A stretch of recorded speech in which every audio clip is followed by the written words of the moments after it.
So what inspires me is these changes, conveying these changes, making people take a closer look at all these little subtle changes that go on in life.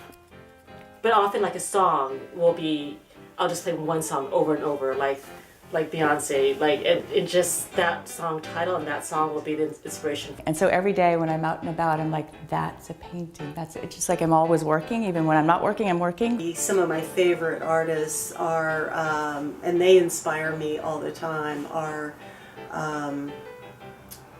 Esteban Vincente and Helen Frankenthaler, Emily Mason, and Rothko.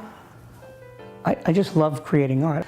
I walk around with my camera and I just get inspired by colors and images and things like that. And there's always a concept floating around in my head for something that I can turn into a painting or a drawing. And I'm just constantly struck by the color of all those flowers, of the flat grass going out to the sea, and those are the inspirations for me.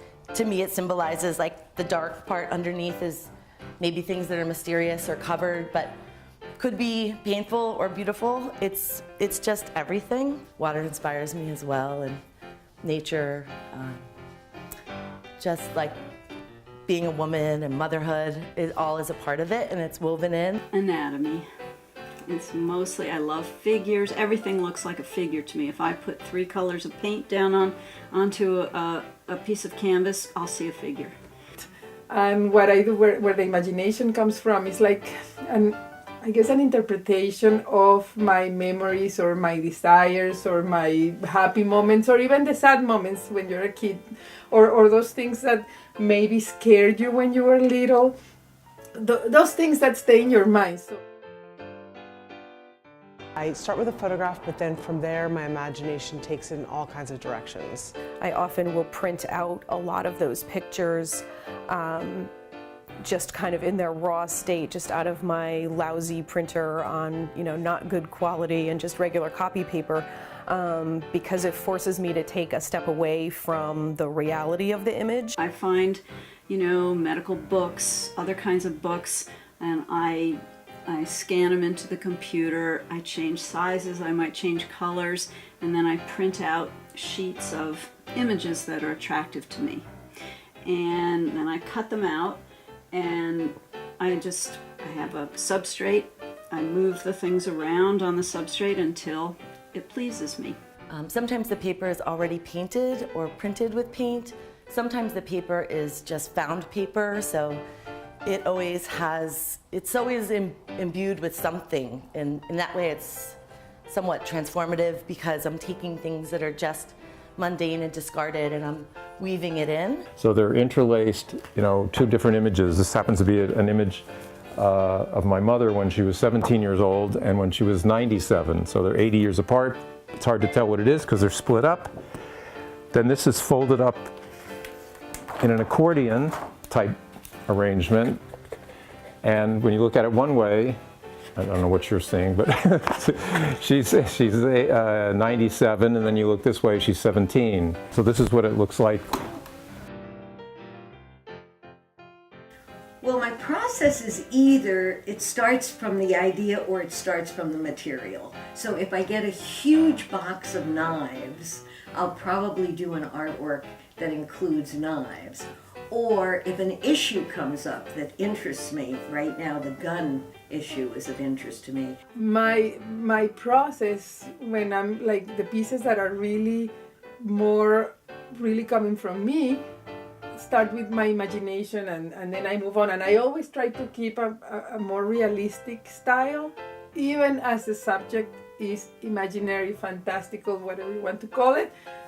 But I always stick to realism. It's, I think for me, in my case, it's the very best way to convey what I'm trying to say. Usually start out just not knowing what I'm really doing. I generally start out with color and then dive in. So it's a collage of painted canvas on painted canvas. I try to create like an abstract, simplified version of everyday life and scenes.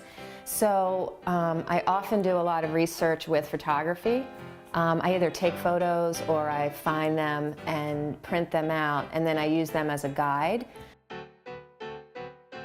Originally I was very tight, like I wanted to paint the thing, but now I paint more the image or the impression or the feeling of the thing, like this painting of the fish, like the feeling of fish, not a fish. Like the painting is like, I want to paint how it feels and how when someone looks at it, how it makes them feel. Van Rysselberg, people from Belgium and from France were doing pointillist work, and I don't know what got me turned on to that, but all of a sudden I decided I'm going to try that, and I'm going to try it with modern materials. So what I call my work that I'm doing now is neo-pointillism. And instead of calling my pieces paintings, I call them pointings. I had never used oil paints, so I jumped right into that. And it was hard because it was a totally different thought process than watercolors. And that forced me to think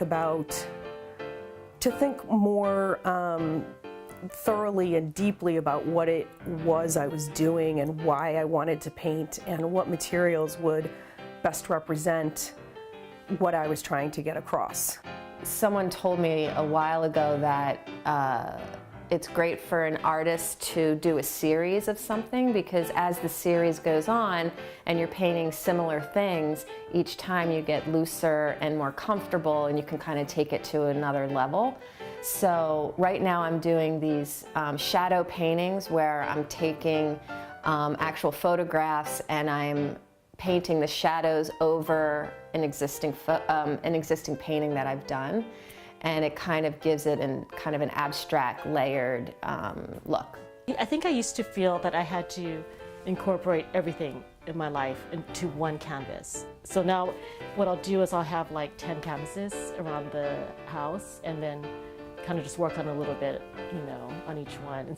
I think I'm moving away from printmaking. It's feeling confined, whereas before, when I started printmaking, it was hugely freeing, and I loved the element of surprise that came from, putting the paper on top of a plate that I thought was going to look like this, and then pulling the paper and finding something totally different.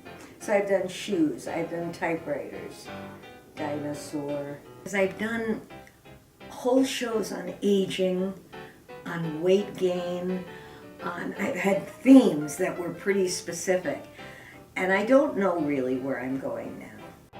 I'm really trying to push the boundaries in terms of, I used to be a very realistic painter, grounded in reality, but now I'm really trying to still work on marshscapes in the local Connecticut landscape, but look at it maybe through different colors or layers of light, layers of color and brushstroke, and so what the end result is inspired by the world around us, but it may not look like the world around us.